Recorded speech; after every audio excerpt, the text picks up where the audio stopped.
اور شفقت میں پرورش پائی۔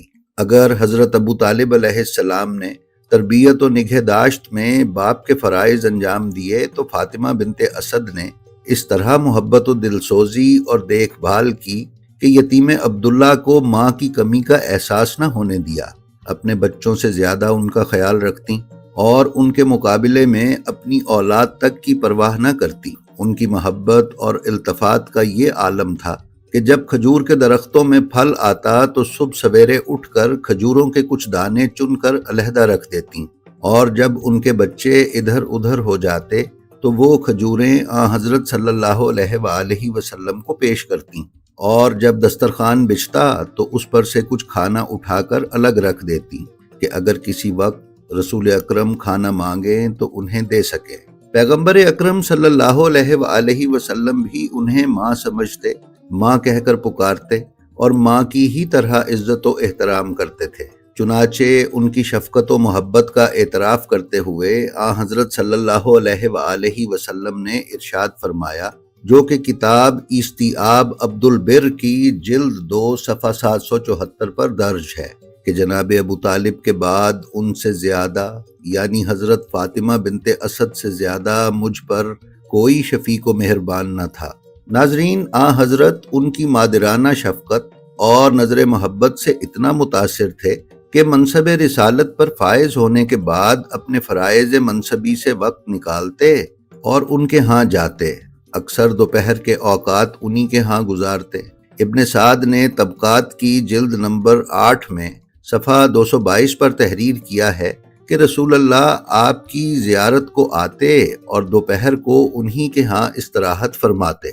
ناظرین، علامہ مفتی جعفر حسین صاحب نے یہ بھی بیان فرمایا ہے کہ حضرت فاطمہ بنت اسد سلام اللہ علیہا میں موروثی صفات اور خاندانی خصوصیات پوری طرح راسخ تھیں۔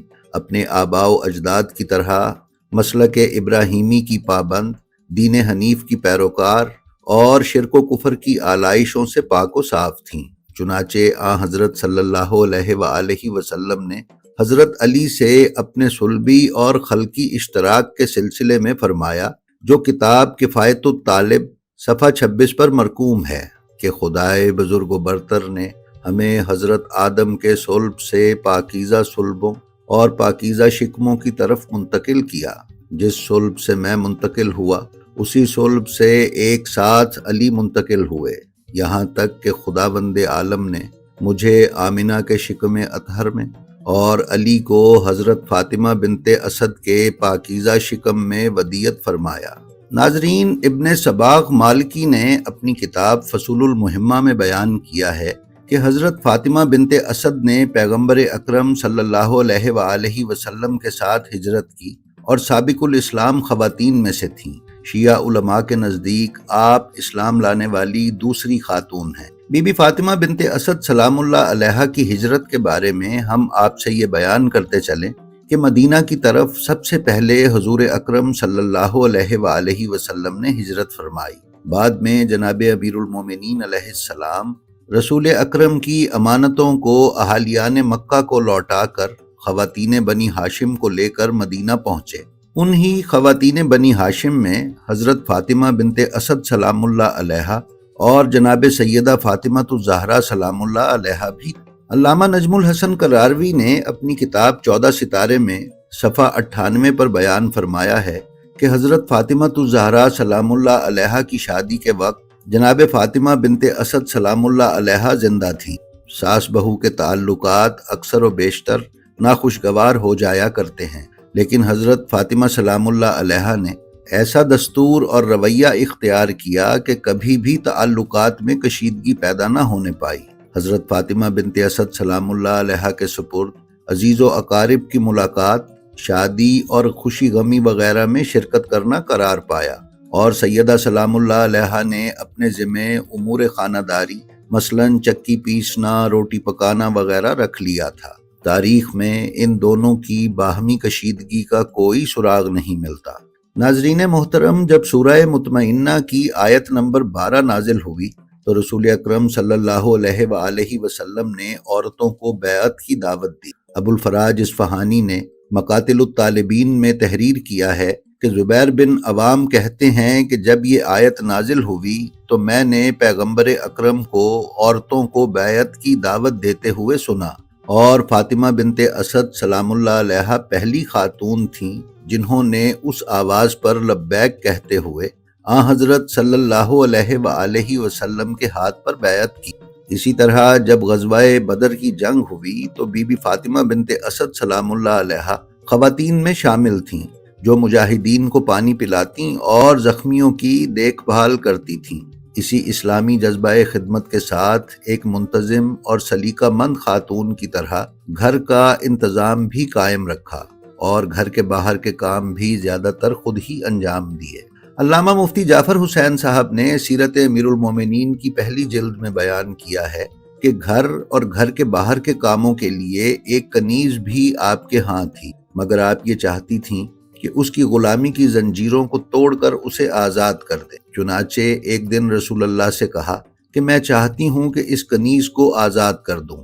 حضرت صلی اللہ علیہ وآلہ وسلم نے فرمایا اگر آپ اسے آزاد کر دیں گی تو خداوند عالم اس کے ہر عضو بدن کے بدلے آپ کے ہر جزو بدن کو دوزخ کی آگ سے آزاد کر دے گا۔ ابھی اس کنیز کی آزادی کی نوبت نہ آئی تھی کہ بی بی سخت بیمار پڑ گئیں۔ آپ نے حالت مرض میں پیغمبر اکرم کو اس کنیز کی آزادی کے بارے میں وصیت کرنا چاہی، مگر زبان لڑکھڑا گئی اور قوت گویائی ساتھ نہ دے سکی۔ پیغمبر اکرم کی طرف اشارہ کیا۔ حضرت نے فرمایا میں آپ کی وصیت و خواہش کے مطابق اسے آزاد کر دوں گا۔ ایک مرتبہ پیغمبر اکرم سے سنا کہ لوگ قیامت کے دن برہنہ محشور ہوں گے، تو کہا کہ یہ تو بڑی رسوائی کی بات ہے۔ پیغمبر اکرم صلی اللہ علیہ وآلہ وسلم نے فرمایا میں اللہ سے دعا کروں گا کہ وہ آپ کو بے پردہ محشور نہ کرے۔ ناظرین، امالی شیخ صدوق کی مجلس نمبر 51 میں بیان کیا گیا ہے کہ جب بی بی سلام اللہ علیہا نے انتقال فرمایا تو حضرت علی روتے ہوئے رسول خدا کو اطلاع دینے آئے۔ حضرت نے علی کی آنکھوں میں آنسو دیکھے تو پوچھا کیا بات ہے؟ عرض کیا کہ ابھی ابھی میری ماں نے انتقال کیا ہے۔ رسول اللہ نے گریہ کیا اور فرمایا خدا کی قسم وہ میری بھی ماں تھی۔ میرا امامہ لو اور اس سے ان کو کفن دو، اور عورتوں سے کہو کہ انہیں غسل دیں اور اس وقت تک باہر نہ لائیں جب تک میں نہ آ جاؤں اور باقی اعمال انجام نہ دے لوں۔ مفتی جعفر حسین صاحب نے بیان کیا ہے کہ رسول اکرم نے وفات کا سنا تو فوراً کھڑے ہو گئے۔ صحابہ بھی سر جھکائے ہوئے ساتھ ہو لیے۔ جب ان کے ہاں آئے تو اپنا پیراہن یعنی کرتا اتار کر دیا اور فرمایا کہ انہیں کفن کے طور پر پہنایا جائے۔ جب غسل و کفن کے بعد جنازہ باہر نکلا تو آپ نے آگے بڑھ کر کاندھا دیا، کبھی میت کے سرہانے کی طرف سے کاندھا دیتے اور کبھی پائنتی کی طرف سے، اور جنت البقیع تک ننگے پاؤں جنازے کے ساتھ رہے۔ امالی شیخ صدوق میں بیان کیا گیا ہے کہ بی بی کا جنازہ اس طرح پڑھایا گیا کہ کسی اور کے جنازے کو اس طرح پڑھاتے نہیں دیکھا گیا۔ آپ کے جنازے پر 40 تکبیریں کہی گئیں۔ پھر جناب رسول خدا آپ کی قبر اطہر میں اترے اور اس میں لیٹ کر اس کی کشادگی کا تعین فرمایا، اور جناب امیر کو بھی قبر کے اندر بلایا۔ پھر اس عمل سے فارغ ہو کر جناب امیر سے فرمایا کہ وہ قبر سے باہر تشریف لے جائیں۔ پھر بی بی کو قبر کے اندر اتارا اور ان کے سرہانے کھڑے ہو کر فرمایا اے فاطمہ، میں محمد اولاد آدم کا سردار ہوں۔ جب منکر نکیر آئیں اور آپ سے پوچھیں کہ آپ کا پروردگار کون ہے تو فرمائیے گا خدا میرا پروردگار ہے۔ پھر فرمائیے گا محمد میرا رسول اور اسلام میرا دین ہے۔ پھر فرمائیے گا کہ میرا بیٹا میرا ولی اور امام ہے۔ پھر رسول اللہ صلی اللہ علیہ وآلہ وسلم نے فرمایا اے خدا، فاطمہ کو قول حق پر قائم رکھ۔ کتاب امالی میں شیخ صدوق نے بیان کیا ہے کہ پھر رسول خدا قبر سے باہر تشریف لائے اور چند مٹھی خاک آپ کی قبر پر ڈالی۔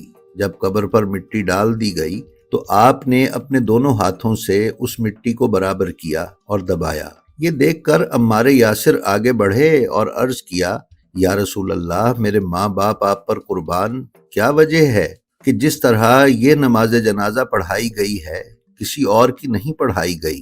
رسول خدا نے فرمایا اے ابو یقظان وہ اسی لائق تھی۔ ابو طالب کثیر العیال تھے، یہ فاطمہ دوسرے بچوں کا کم اور میرا زیادہ خیال رکھتی تھیں، وہ انہیں برہنہ رکھتی اور مجھے لباس پہناتی تھیں، وہ مجھے عمدہ طریقے سے نہلاتی اور ان کی نسبت مجھے زیادہ صاف ستھرا رکھتی۔